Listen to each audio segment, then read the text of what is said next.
অস্বাভাবিক অবস্থার সৃষ্টি হবে।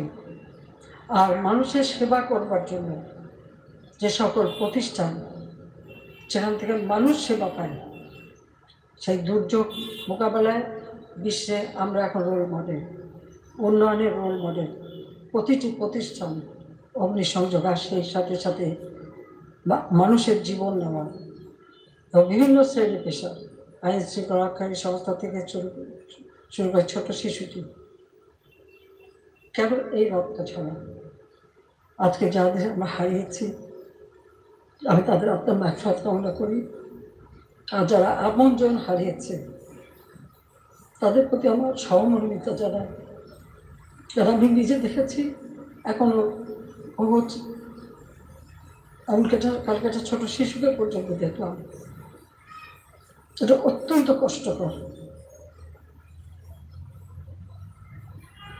আমি জানি না অপরাধটা কি ছিল আমাদের,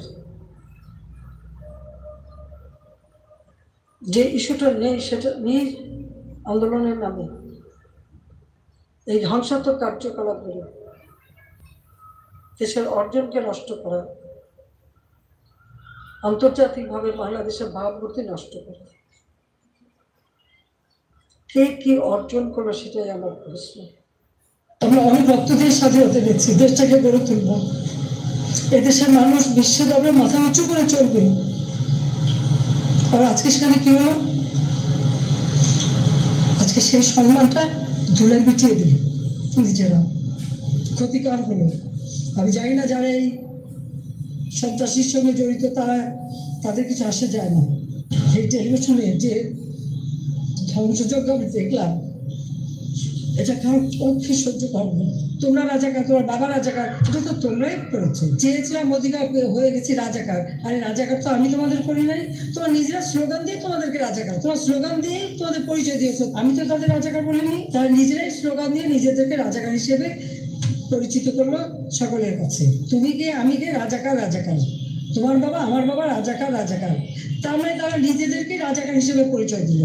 আমরা অনেক রক্ত দিয়ে স্বাধীনতা দিচ্ছি, দেশটাকে গড়ে তুলব। এদেশের মানুষ বিশ্বের দরবারে মাথা উঁচু করে চলবে। রাষ্ট্রপতিকে 24 ঘন্টার আলটিমেটাম, এখানে আলটিমেটাম, ওখানে আলটিমেটাম, আলটিমেটাম দিয়ে আসে। একটা মানলে আরেকটা মানলে আরেকটা। তো মুক্তিযোদ্ধা সন্তানদের তো এখন আর ওই বয়স নাই, 5% সেটাও তারা পেয়ে গেল।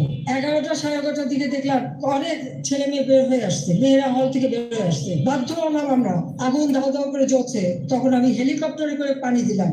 যে দাবি ছিল তার থেকে অনেক বেশি আমরা দিয়ে দিয়েছি। ওই মুক্তিযোদ্ধা এবং মুক্তিযোদ্ধা পরিবার বা মুক্তিযোদ্ধা দিকে তাদের বেশি আমার কথাটাকে বিকৃত করা হয়েছে। তারপরে কোটা না মেধা, মেধা না কোটা, কোটা মেধার মধ্যে এত তফাতের কি আছে? তাহলে যারা পরীক্ষা দিয়ে মেধাবী তারাই তো পাচ্ছে। মুক্তিযোদ্ধা পরিবারের সন্তান সন্ততিরা কি মেধাবী না? তাহলে মেধাবী কি শুধু ওই রাজাকারের ছেলে মেয়ে? একটার পর একটা তাদের আবদার।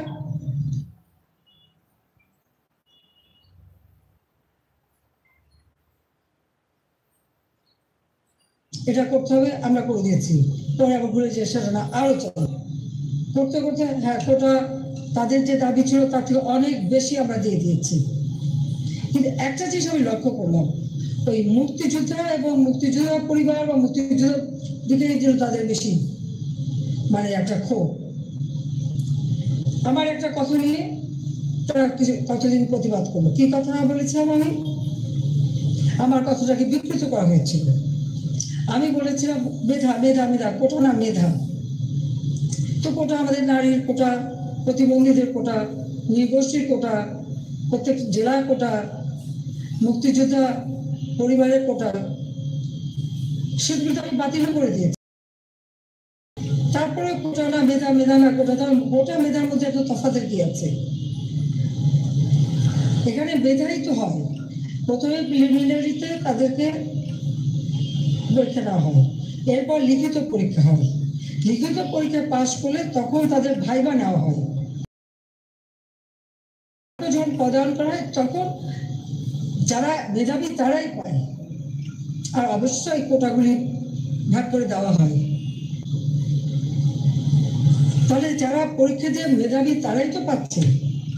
সেই সূত্রে আমি বলেছিলাম যে কি মেধাবী কি শুধু মানে মুক্তিযোদ্ধা পরিবারের সন্তান সন্ততিরা কি মেধাবী না?